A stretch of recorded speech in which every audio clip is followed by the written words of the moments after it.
हमारी मंशा एकदम साफ थी कि हर महिला को अधिकार मिले। संविधान की जीत हुई है, प्रियंका वाड्रा ने कहा है, तो संविधान का जीत क्या है? अगर तुम चाहते तब भी हमारा जो है बिल पास होता, तो परिवारवाद हो, क्योंकि तुम चाहते हो कि भाई मेरे जगह पे तो दूसरी महिला आ जाएगी, क्योंकि राजा का बेटा ही, रानी की बेटी ही रानी होती है। सबसे घिनौना बात तो अभी पप्पू यादव ने किया कांग्रेस की तरफ से, जिसको शर्म भी नहीं आया कि हमारी बेटी है, हमारी माँ है, हमारी पत्नी है। महिलाओं का अपमान आपका जश्न होता है।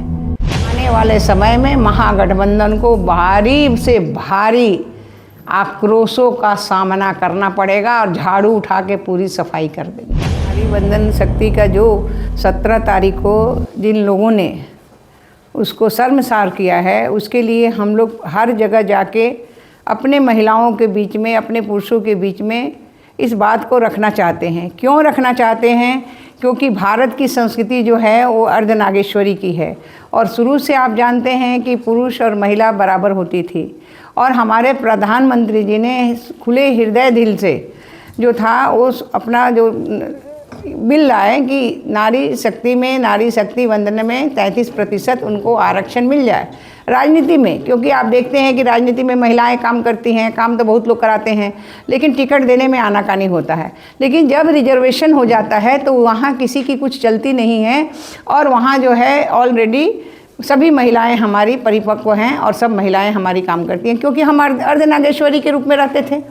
और यही कारण था कि जो अभी कांग्रेस या जितना भी ईडी गठबंधन है या टीएमसी है, डीएमके है, ये सारे लोग कहते हैं कि मैं तो बहुत पहले लाया, आज 26 साल से ये लटका हुआ था। लेकिन लटके हुए को फिर उसको करना और जाके ज़मीन पे, धरातल पे उतारना, ये एक बड़ी बात है। लेकिन इन लोगों ने नहीं किया, जबकि सबको आग्रह किया गया। माननीय हमारे गृह मंत्री ने सबसे आग्रह किया कि दिल के अंतरात्मा से ही बात कीजिए। हमारे प्रधानमंत्री जी ने आग्रह किया, लेकिन इन लोगों ने जो 17 तारीख को किया वो पूरे देश की हमारी सभी महिलाएं शर्मसार हो गई। क्योंकि महिला, देखिए यहाँ भारत में क्या है, महिला जो है, ये हम कहते हैं यत्र, वहीं ही महिलाएं पूजी जाती हैं, चाहे वो दुर्गा के रूप में या शक्ति के रूप में या विद्या के रूप में। तीनों में तो हम सरस्वती, दुर्गा और लक्ष्मी कहते हैं। जब ज़रूरत होता है तो हम वही पूजा करते हैं, लेकिन जब पूजा का समय आता है तो उस समय हम छोड़ के चले जाते हैं। तो ऐसे लोगों को क्या करना चाहिए? तो ये जो है जनमानस में जो आया है, इसका बदला जो है हम लोग लेने के लिए तैयार हैं, और आने वाले समय में सभी महिलाएँ हमारी तैयार रहेंगी। अब निश्चित कदम उठाएंगे, जब आएगा चुनाव तो उस समय हम लोग इनको दिखाएंगे क्या होता है, महिलाओं का अपमान क्या होता है। महिला ही जगत जननी है, महिला ही जन्म देती हैं, और महिला के बिना कोई जन्म नहीं दे सकता है। और वही महिला का आप अपमान कीजिएगा। आज पे चाहे वो प्रियंका वाड्रा हो, या टीएमसी की ममता बनर्जी हो, या आपके जो है ये अखिलेश यादव हो, चाहे, और सबसे घिनौना बात तो अभी पप्पू यादव ने किया कांग्रेस की तरफ से, जिसको शर्म भी नहीं आया कि हमारी बेटी है, हमारी माँ है, हमारी पत्नी है। इसके लिए उन्होंने जो बात कहा है, उसके लिए तो हम और जितनी निंदा कर सकते हैं उतनी निंदा करते हैं हम। और सबसे बड़ी बात ये है कि इन लोगों ने क्या दिखाया। आप झूठा करके नैरेटिव तय करना चाहते हैं। आप कौन सा नैरेटिव तय करना चाहते हैं कि परिसीमन नहीं हुआ? अरे परिसीमन तो होता तो 850 सीट होता। सबसे पहले तो आप उसको तय करके निकालते। अभी जनगणना हो रहा था, और जनगणना के माध्यम से हमारे जो है महिलाओं का सीट निकलता, और 850 सीट, जहाँ 443 सीट है वहाँ 850 सीट होते, और 33% महिलाएं होती। आप देखिए बिहार में हमारी एनडीए की जब सरकार आई, जब लालू यादव की सरकार थी तो हम लोग उठाते थे, तो लालू यादव जी बहुत बोलते थे। लेकिन लालू यादव के जाने के बाद, उस समय भी मैं विधायक थी, और जब लालू यादव के जाने के बाद जब हमारी सरकार आई तो 2006 में हम लोगों ने 50% महिलाओं को दिया। क्या हम उसमें आरक्षण नहीं किए? क्या हम उसमें ये नहीं किया? और हमारी महिलाएं जो अभी जीत के आई हैं वो 59% महिला हैं, जो कि हमारे आरक्षण से माने 10% ज़्यादा हो गई हैं, 9% ज़्यादा हो गई हैं। तो महिलाओं में एक कैपेसिटी है, क्योंकि इस धरती का तो उर्वरक यही है, भारत का उर्वरक तो यही है कि हम अर्धनागेश्वरी में हैं।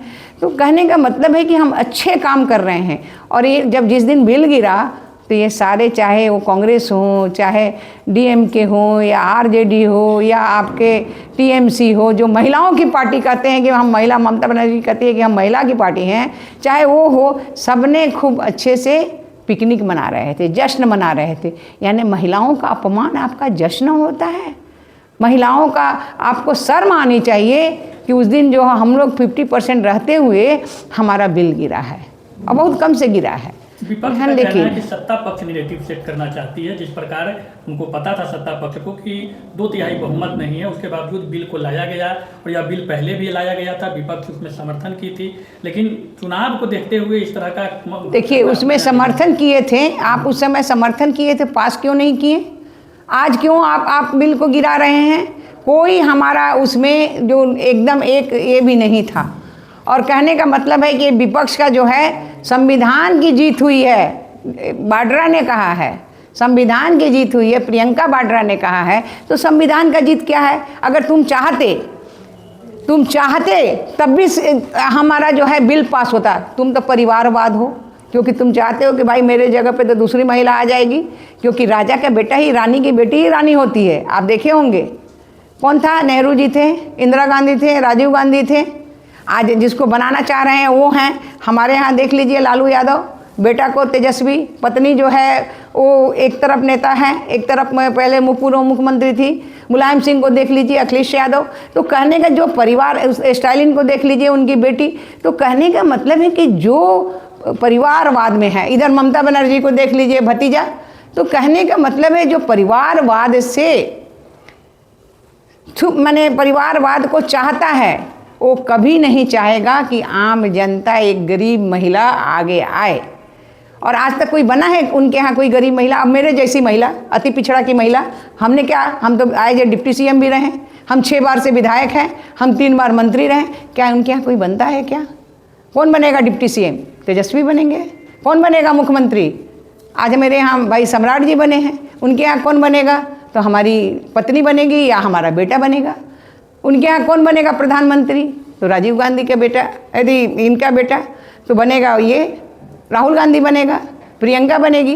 तो ये जो परिवारवाद है, उधर कौन बनेगा? मुलायम सिंह का बेटा अखिलेश यादव बनेगा। TMC में कौन बनेगा? उठाया जा रहा है कि जो परिसीमन 2023 की जनगणना के आधार पे होनी चाहिए वो आप लोग नहीं चाहते हैं, ना फायदा आप लोग देख रहे हैं। देखिए हमारा कोई फायदा नहीं है।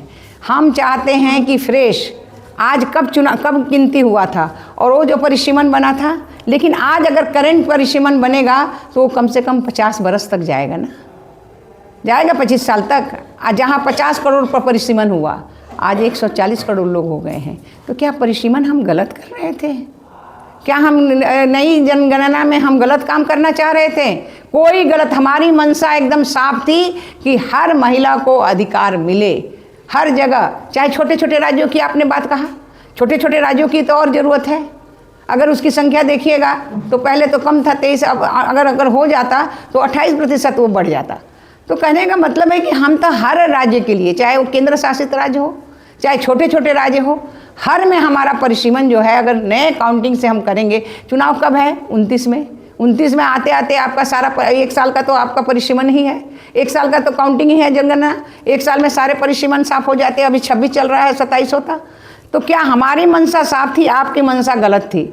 इसलिए ईडी को कोई मानने वाला नहीं है और आने वाले समय में महागठबंधन को भारी से भारी आक्रोशों का सामना करना पड़ेगा और झाड़ू उठा के पूरी सफाई कर देनी पड़ेगी। ठीक है। शादी का फर्नीचर सेट 34,500 से स्टार्ट। AFZ फर्नीचर के ऑफिशियल YouTube चैनल पर विजिट करिए विशेष जानकारी के लिए और परचेज करिए बिहार के सबसे बड़े शोरूम से।